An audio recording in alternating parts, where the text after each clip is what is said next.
नमस्कार, BTV news के इस बुलेटिन में आपका स्वागत है। सबसे पहले आइए एक नजर डालते हैं आज की कुछ खास खबरों पर।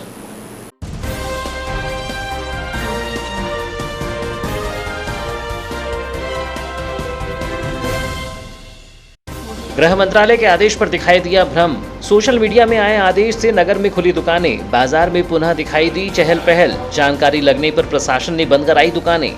गृह मंत्रालय के आदेश के बाद आपदा प्रबंधन समिति की हुई बैठक। ग्रामीण क्षेत्रों में आंशिक छूट रहेगी जारी, नगरीय क्षेत्रों में लागू रहेगा लॉकडाउन। बैठक के दौरान लिया गया निर्णय। और अन्य विद्यार्थियों को घर लाने की हो व्यवस्था। प्रदेश सहित अन्य राज्यों में फंसे हुए हैं विद्यार्थी। जिला कांग्रेस कमेटी की प्रवक्ता ने सौंपा ज्ञापन। प्रदेश के मुख्यमंत्री के नाम कलेक्टर को सौंपा ज्ञापन। कहा, कोटा के जैसे ही अन्य महानगरों में फंसे हैं जिले के बच्चे। और अब समाचार विस्तार से। कोरोना वायरस के मद्देनजर देश भर में लागू हुए लॉकडाउन में सरकार ने छूट का दायरा बढ़ा दिया है। अब जरूरी सामानों से जुड़ी दुकानों के अलावा गैर जरूरी सामानों की दुकानें और सेवाएं भी शर्तों के साथ खुल सकेंगी। इसको लेकर जैसे ही केंद्रीय गृह मंत्रालय के नए आदेश शनिवार को जारी हुए तो व्यापारियों में खलबली मच गई, जिसके चलते नगरीय क्षेत्र में व्यापारियों ने दुकानें खोल ली। इसकी जानकारी पुलिस को लगी तो मौके पर पहुंचकर सभी दुकानें बंद कराई गईं। बता दें कि शनिवार की सुबह आम लोगों के साथ ही दुकानदार भी असमंजस में पड़ गए। दरअसल सरकार के नोटिफिकेशन में जिन बारीक शब्दों का इस्तेमाल किया गया उसने इस कंफ्यूजन को बढ़ाया। शनिवार को दुकानों के खोलने का गृह मंत्रालय का आदेश सोशल मीडिया पर तेजी से वायरल हुआ और व्यापारी अपने प्रतिष्ठानों को खोलने के लिए चल दिए। इतना ही नहीं, जब पुलिस दुकानों को बंद करने पहुंची तो लोगों ने मोबाइल से यह आदेश भी दिखाया, जिसके बाद जिला प्रशासनिक अधिकारियों और पुलिस विभाग ने जिला प्रशासन के आदेशों के आने की बात व्यापारियों से की। तब जाकर लोगों ने दुकानों को बंद किया। दुकानों के खुलने की जानकारी होने पर लोग घरों से बाजार की ओर चल दिए, लेकिन हकीकत पता चलने पर वापस लौट आए।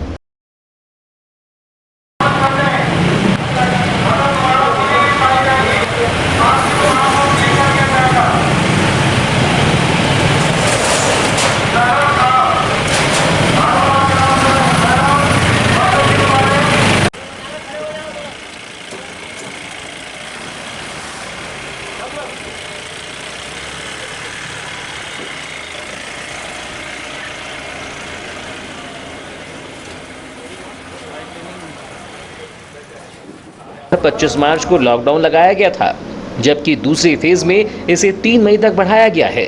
लॉकडाउन के बीच सरकार ने शनिवार को ढील देते हुए कोरोना हॉटस्पॉट को छोड़कर अन्य इलाकों में सभी दुकानें खोलने का आदेश दिया है। बालाघाट में भी इस आदेश के बाद आज मेन रोड सहित भटेरा, सरेखा, कोसमी में दुकानें खुल गई थीं। लोगों को जैसे ही पता चला कि दुकानें खुल रही हैं, लोगों का घर से बाहर निकलना भी शुरू हो गया था। लेकिन इस बीच प्रशासन ने पुलिस की मदद से सभी दुकानों को बंद करा दिया, जिससे एक बार फिर बालाघाट में सरकार के आदेशों को लेकर भ्रम की स्थिति बनी रही। लगभग 1 महीने बाद दुकानदारों ने स्टेशनरी, हार्डवेयर से लेकर इलेक्ट्रॉनिक्स और किरानों की दुकान खोली। हालांकि इसे लेकर भ्रम की स्थिति भी देखी गई। कुछ दुकानों पर जरूरी सामानों की दुकानों पर भीड़ दिखी, तो वहीं कुछ जगह प्रशासन ने खुली दुकानों को भी बंद करा दिया।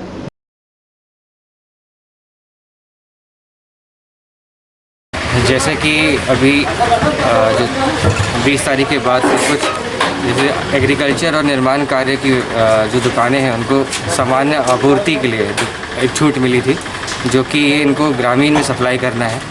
ऐसी बार बार शिकायतें आ रही थी कि अन्य दुकानें जो हैं जिनकी अनुमति नहीं है वो भी खुल गई हैं।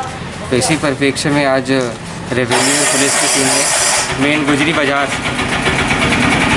बाज़ार में भ्रमण कर सभी दुकानों का निरीक्षण किया और कई दुकानें जो 12 बजे के बाद भी अगर खुली पाई गई हैं तो उन्हें आज अंतिम चेतावनी दी गई है कि भविष्य में यदि अगर उनकी दुकान खुली जाएगी तो जो भी वैधानिक कार्रवाई है उनके खिलाफ की जाएगा। सर, ये भी देखा गया कि गृह मंत्रालय के आदेश भी जारी होने की बात न्यूज़ चैनलों में चल रही थी कि सभी दुकानें खुलने की बात कही जा रही थी। जी नहीं, जैसे कि माननीय कलेक्टर साहब का भी निर्देश है और उसमें जो निर्माण कार्य है और कृषि कार्य, ये इससे संबंधी जो दुकानें हैं जो सामान की आपूर्ति का काम करते हैं, जिनका काम ये है कि सामान को सप्लाई करें ग्रामीण क्षेत्रों में, इनका मुख्य उद्देश्य बस यही है कि सामान की सप्लाई कर सकते हैं, यही दुकानें खुलेंगी। हालांकि शनिवार की प्रातः आदेशों के आने के बाद घटित हुए इस वाकये के बाद प्रशासन के द्वारा जनप्रतिनिधियों और चैम्बर ऑफ कॉमर्स के पदाधिकारियों के साथ संयुक्त बैठक ली गई।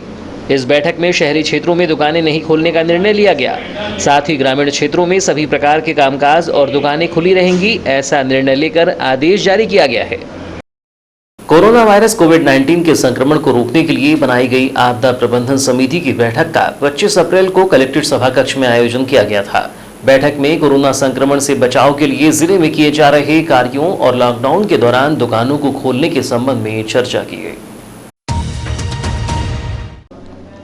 बैठक में मध्य प्रदेश शासन के पूर्व कृषि मंत्री और विधायक गौरीशंकर बिसेन, विधायक रामकिशोर कावरे, पूर्व विधायक रमेश भटेरे, कलेक्टर दीपक आर्य, पुलिस अधीक्षक अभिषेक तिवारी, अपर कलेक्टर राघवेंद्र सिंह, रमेश रंगलानी, अभय सेठिया, सत्यनारायण अग्रवाल, सुरजीत सिंह ठाकुर और अन्य अधिकारी उपस्थित थे। बैठक में निर्णय लिया गया कि बालाघाट जिले को कोरोना संक्रमण से बचाने और ग्रीन जोन में बनाए रखने के लिए ग्रामीण क्षेत्रों में आंशिक छूट दी जाएगी, लेकिन जिले के नगरीय क्षेत्रों में 3 मई तक लॉकडाउन का पहले की तरह ही कड़ाई से पालन किया जाएगा। बैठक में तय किया गया कि जिले के ग्रामीण क्षेत्रों में दुकानें सुबह से लेकर शाम 5 बजे तक ही खुलेंगी और उन्हें सोशल डिस्टेंसिंग और स्वच्छता का पालन करना होगा। यदि दुकान में अनावश्यक लोगों की भीड़ लगेगी या लोग बैठे रहेंगे तो दुकान संचालक पर कार्यवाही की जाएगी।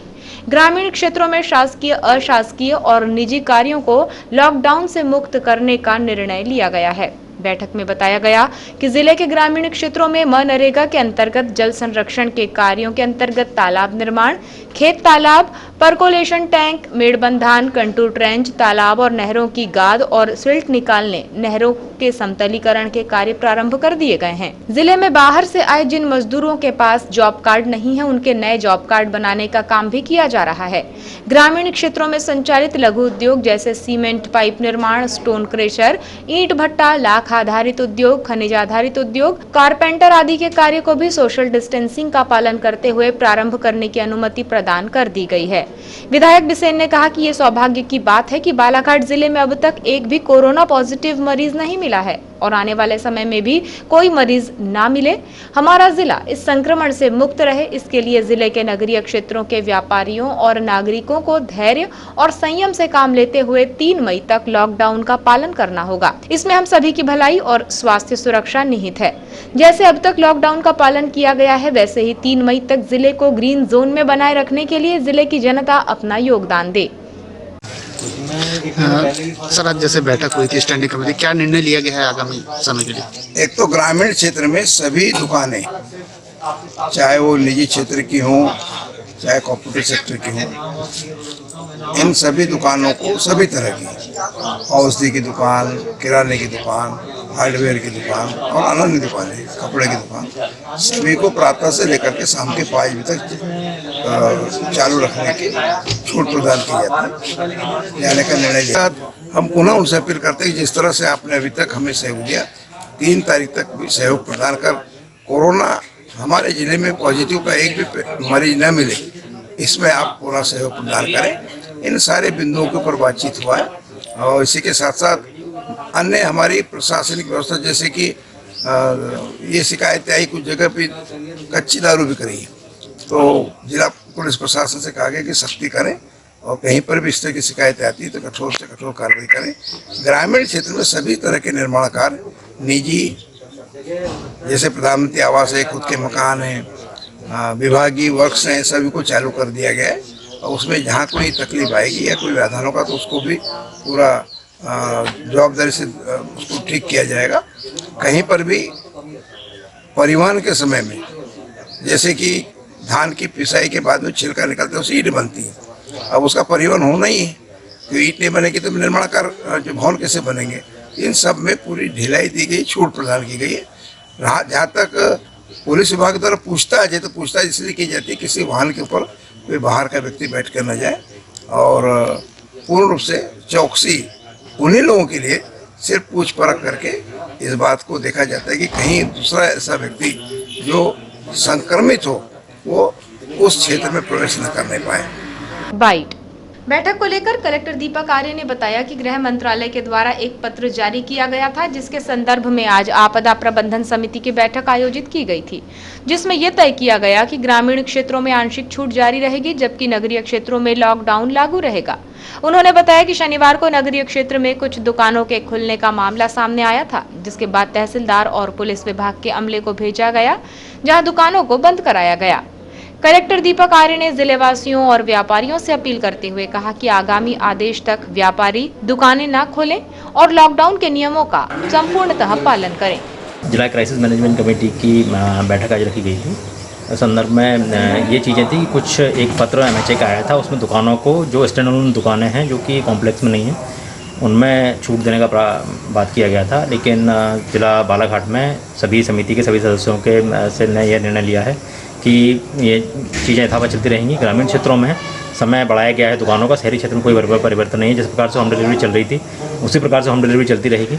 दुकानें भी नहीं खोली जाएंगी। दुकानें जो खुली थी, जैसे सूचना मिली, तहसीलदार और पुलिस की टीम सभी लोग फील्ड पर गए और उनकी तुरंत दुकानें बंद करवाई। अभी आगे भी मैं सभी से अनुरोध करूँगा कि आगामी आदेश तक, जो कि 3 तारीख तक है, 3 मई तक, कोई भी दुकान कृपया ना खोलें और जो नियम है उनका पालन करें। जो भी ऐसा करता हुआ पाया जाता है, यदि उल्लंघन करता हुआ पाया जाता है, तो उसके खिलाफ कार्रवाई की जाएगी। बाइट। आपदा प्रबंधन समिति की बैठक में मौजूद Balaghat chamber of commerce and industries के अध्यक्ष अभय सेठिया ने कहा कि बैठक के दौरान निर्णय लिया गया है कि आगामी 3 मई तक जहां नगरीय क्षेत्रों में जैसी स्थिति अब तक चली आ रही है वैसी ही बनी रहेगी, जबकि ग्रामीण क्षेत्रों में शाम 5 बजे तक सभी प्रकार की दुकानें खुली रहेंगी।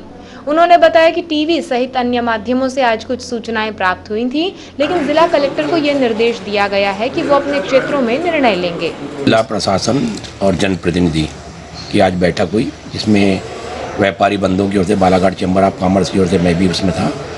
निर्णय ये लिया गया है कि नगर पालिका क्षेत्र में जैसी स्थिति है वैसी स्थिति बनी रहेगी 3 तारीख तक। ग्रामीण क्षेत्रों में 5 बजे तक सभी किस्म की दुकानें खुली रहेंगी। ये विशेष निर्णय हुआ है। इसमें फल, सब्जी, अनाज, किराना, जो जरूरी आवश्यक सामग्री है, अन्य जो ट्रक आ रहे हैं कहीं से भी, बाहर से भी, और ट्रकों के आने जाने में कोई पाबंदी नहीं लगाई गई। इतना आज निर्णय विशेष। शनिवार को जिला मुख्यालय सहित अन्य ग्रामीण अंचलों में मुस्लिम समाज द्वारा पवित्र माह रमजान का पहला रोजा रख अपने अपने घरों में इबादत की गई। इस दौरान सामाजिक जन लॉकडाउन और सोशल डिस्टेंसिंग का पालन करते हुए नजर आए। शनिवार को प्रतिवर्ष की तरह रमजान शरीफ में होने वाली सहरी और इफ्तार पार्टी नहीं हो सकी। वहीं मस्जिदों की जगह लोग अपने अपने घरों में इबादत करते हुए दिखाई दिए, जिन्होंने रोजा इफ्तार कर कोरोना वायरस से निजात पाने की दुआएं की। पवित्र माह रमजान में होने वाली प्रमुख इबादतों में बच्चों ने भी बढ़ चढ़कर हिस्सा लिया, जहां इस दौरान नगर के मोहम्मद अर्श कादरी ने 7 वर्ष की उम्र में पहला रोजा रखा और देश में फैले कोरोना वायरस को दूर करने की दुआएं मांगी। आपको बता दें कि मुस्लिम समाज के लिए पवित्र रमजान माह एक अहम महीना है, जिसमें सभी तरह की इबादतें की जाती हैं, दुआएं मांगी जाती हैं। विशेष रोज़ा रखना सेहतमंद के लिए ज़रूरी करार दिया गया है।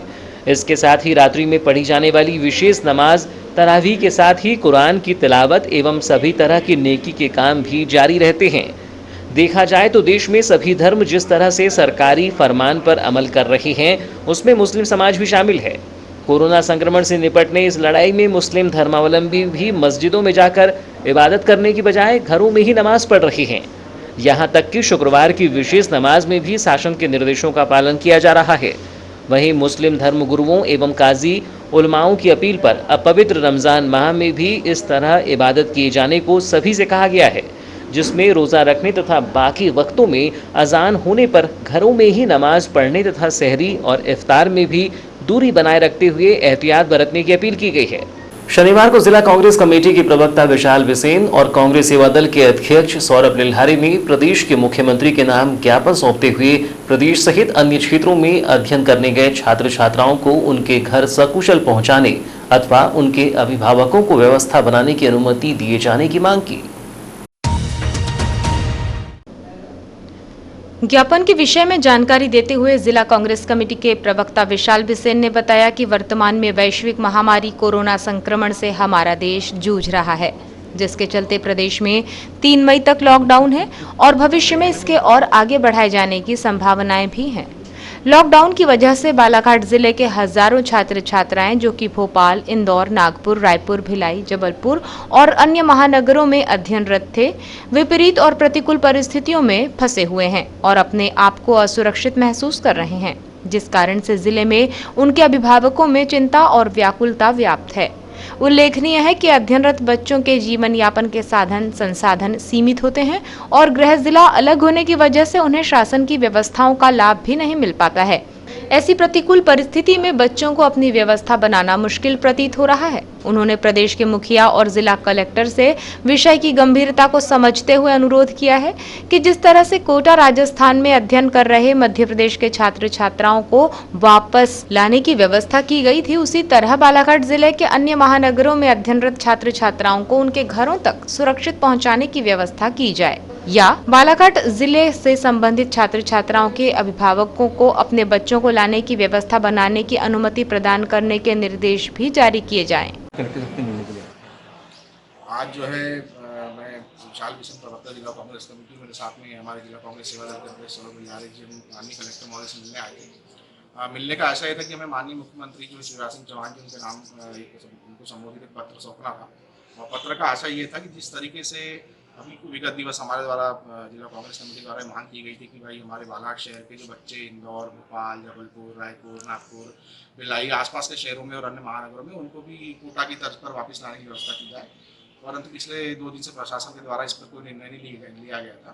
अतः आज हमारे द्वारा जो है मुख्यमंत्री के नाम एक पत्र और कलेक्टर महोदय के नाम एक पत्र दिया गया है और हमारी कलेक्टर महोदय से चर्चा भी हुई है इस विषय पर कि जिस तरीके से कोटा से 55 बच्चों को बालाघाट आया गया, वैसे लगभग हजारों बच्चे जो है बालाघाट के इंदौर में, भोपाल में, अन्य शहरों में हैं, उन्हें भी लाने की व्यवस्था बनाई जाए।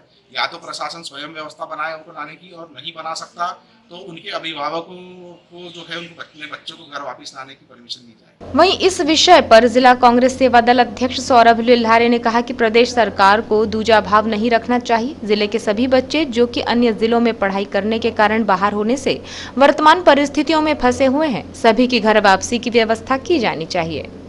महोदय से चर्चा हुई जिसमें हम लोगों ने विषय रखे कि जो कोटा से विगत दिनों बच्चे लाए गए उसी कितने छात्र होंगे जो फंसे होंगे? लगभग बालाघाट जिले के ऐसे लगभग 1000 से 1200 छात्र जो अन्य राज्यों में, अन्य जिलों में अध्ययन करने के लिए गए हुए हैं। अब क्या परेशानी आ रही है? परेशानी ये है कि जिस तरीके से कोटा के बच्चों को बस बेच कर लाया गया, उसी तरीके से जो अन्य राज्य में हमारे बच्चे लोग हैं जिले में, उनके लिए भी सुविधा करनी चाहिए।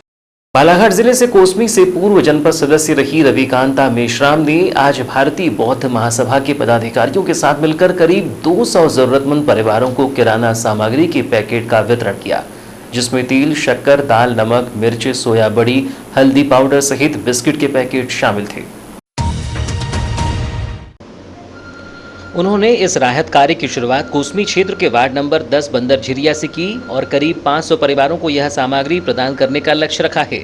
आपको बता दें कि देश भर में कोरोना महामारी के बाद 3 मई तक लॉकडाउन घोषित है। इसे लेकर गरीब परिवारों और जरूरतमंदों को मदद पहुंचाने के लिए कई सामाजिक संगठन और जनप्रतिनिधि अपने अपने स्तर पर राहत सामग्री और राशन वितरण कर रहे हैं। सरकार के द्वारा जहां निःशुल्क चावल गेहूं का वितरण किया जा रहा है, तो वहीं विभिन्न संस्थाएं और जिला प्रशासन की ओर से जरूरत की सामग्री भी प्रदान की जा रही है। इसी कड़ी में कोसमी से पूर्व जनपद सदस्य एवं सभापति शिक्षा विभाग रविकांत मेश्राम के द्वारा भारतीय बौद्ध महासभा के अध्यक्ष बीडी हिरकने, उपाध्यक्ष रमेश मेश्राम और निखिलेश मेश्राम के द्वारा घर घर पहुंचकर यह सामग्री वितरित की गई। खास बात यह है कि 65 वर्ष की उम्र में भी रविकांत मेश्राम के द्वारा जरूरतमंद परिवारों की मदद कर उन्हें जरूरत पड़ने पर और भी मदद पहुंचाने का आश्वासन दिया गया। हमारा देश विकट संकटों से निपट रहा है, इसलिए हमने सोचा कि जरूरतमंद लोगों को उनकी कुछ आर्थिक मदद किया जाए, तो हम किराना थोड़ा सामान का सहयोग कर रहे हैं। अच्छा, कौन कौन सा सामान है आपके जो पैकेट बांटे? शक्कर है, दाल है जी। कितने परिवारों को बांटने का लक्ष्य रखा है आपने? 500 करीब लोगों को बांटने का मेरा लक्ष्य है। तो ये केवल कोसमी में ही बांटेंगे क्या और भी कहीं? कोसमी, नवेगांव, हट्टा जी, जहाँ तक भी हो जी, 500 लोगों को बांटने का मेरा अनुमान है। अच्छा।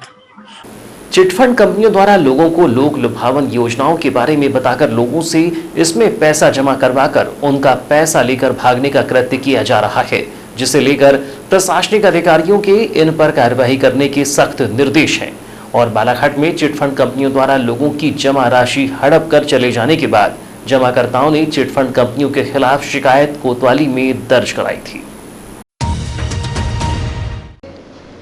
जिसमें वर्ष 2012 से 2017 के मध्य chit fund company Welkin real infra India limited के खिलाफ भी लोगों ने जमा राशि नहीं लौटाने और राशि हड़प लिए जाने की शिकायत पुलिस में की थी, जिस पर कोतवाली पुलिस ने 6 लोगों के खिलाफ पैसा लेकर नहीं लौटाने पर मामला कायम किया है।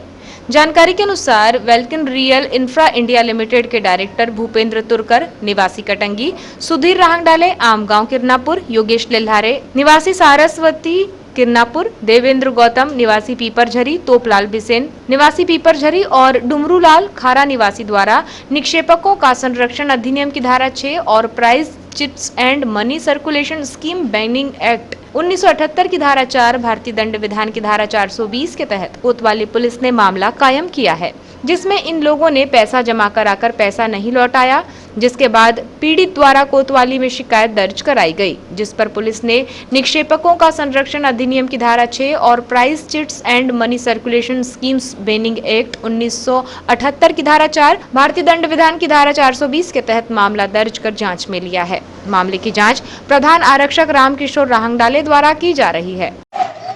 Welkin real infra India limited sir क्या कार्रवाई की गई है इस कंपनी में? अशोक पटले निवासी उगली जिला सिवनी जो पूर्व में यहाँ बालाघाट में रहते थे, वर्ष 2017 में इन्होंने कलेक्ट्रेट कार्यालय में शिकायत दी थी कि Welkin real infra India limited company के डायरेक्टर भूपेंद्र तुरकर निवासी कटंगी हैं तथा इनके अन्य 5-6 साथियों ने इस कंपनी के माध्यम से लोगों को यह प्रचार प्रसार किया कि इस कंपनी में आप पैसा इन्वेस्ट करें और जो है पैसा इन्वेस्ट करने के बाद जो है एक निश्चित समयावधि में जो कंपनी द्वारा निर्धारित की जाएगी उस निश्चित कंपनी समयावधि में दुगना राशि आपको मिलेगी। और इस प्रलोभन में आकर के लोगों ने जो है काफ़ी मात्रा में इसमें पैसों का इन्वेस्टमेंट किया जो कि लाखों रुपयों में है। अशोक पटले जो इसके आवेदक हैं उन्होंने भी इसमें अपना पैसा इन्वेस्ट किया था, जो काफ़ी समय के बाद जो इनको ऐसा लगा कि कंपनी फर्जी है और बाद में ये कंपनी यहाँ बालाघाट से चली गई। आवेदक अशोक पटले के द्वारा दी गई शिकायत पर कलेक्ट्रेट कार्यालय में इसको एक्शन में लिया गया और चूँकि ये पहले इसकी शुरुआत किरनापुर थाना क्षेत्र से हुई थी तो कलेक्ट्रेट से जो है इस शिकायत को एसडीएम किरनापुर साहब को भेजी गई और एसडीएम किरनापुर साहब ने जो है तहसीलदार साहब को इस शिकायत की जांच करने दी। 2017 से अभी तक ये जांच चली आ रही थी और जांच के दौरान ये पाया गया कि उक्त कंपनी हनुमान चौक में इसका हेड ऑफिस था, चूँकि घटनास्थल थाना कोतवाली जिला बालाघाट का होने से कलेक्टर कार्यालय के माध्यम से कोतवाली को प्राप्त हुई। चूँकि शिकायत जांच किरनापुर में हुई थी इसलिए हमारे द्वारा पुनः कलेक्ट्रेट कार्यालय में ये निवेदन किया गया कि जांच उनके द्वारा की गई थी तो वहाँ के तत्कालीन एसडीएम साहब के द्वारा उक्त प्रकरण की जांच की गई और जांच के पश्चात जो है मूल शिकायत मैं दस्तावेजों के थाना कोतवाली में दी गई। दिनांक 23/4/2020 को थाना कोतवाली में आवेदक अशोक पटले निवासी उगली सिवनी की उक्त शिकायत की जांच तत्कालीन एसडीएम द्वारा की गई, जिसमें कलेक्ट्रेट कार्यालय द्वारा तुरंत एफआईआर दर्ज करने हुई थी। शिकायत जांच पर आदेशित होने पर थाना कोतवाली में अपराध क्रमांक 204/20 धारा 4 चिटफंड अधिनियम, धारा 6 मध्य प्रदेश निक्षेपकों का अधिनियम तथा धारा 420 में भूपेंद्र तुरकर तथा उनके अन्य 5-6 साथियों के विरुद्ध प्रकरण पंजीबद्ध कर विवेचना किया। कोरोना संक्रमण से बचाव के लिए जहां शासन प्रशासन के द्वारा लगातार एडवाइजरी जारी कर लोगों को एहतियात बरतने का संदेश दिया जा रहा है, तो वहीं समाजसेवी संस्थाओं के द्वारा कोरोना संक्रमण से बचाव हेतु जरूरतमंद तक मदद पहुंचाई जा रही है। इसी कड़ी में नगर के नागरिक उपभोक्ता मंच के द्वारा नगर के हमाल मजदूरों सहित अन्य जरूरतमंदों को लगभग 500 मास्क का वितरण किया जा चुका है, जबकि शनिवार को भी नागरिक उपभोक्ता मंच के द्वारा नगर में घूम कर ऐसे हमाल मजदूरों को चिन्हांकित कर मास्क का वितरण किया गया, जबकि इन श्रमिकों को कोरोना संक्रमण से बचाव के तरीकों से अवगत कराया गया। इस दौरान नागरिक उपभोक्ता मंच के सदस्य उत्तम सिलेवार, अजय सोनी, कुलदीप गांधी, पंकज नेमा, मोहसिन खान, पोमेश बोरीकर, शोएब खान सहित अन्य मौजूद रहे।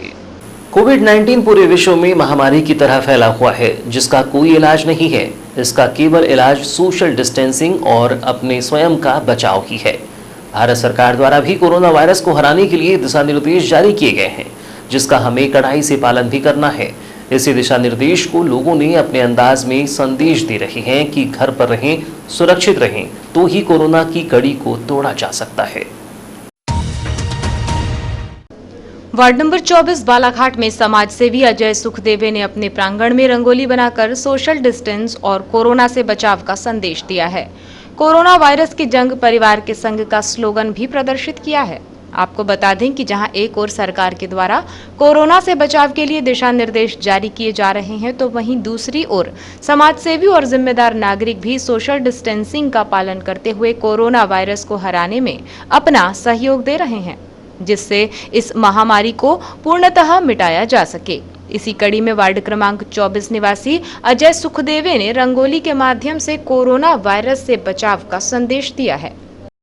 और अब अंत में चलते चलते आइए एक नजर डालते हैं आज की कुछ खास खबरों पर।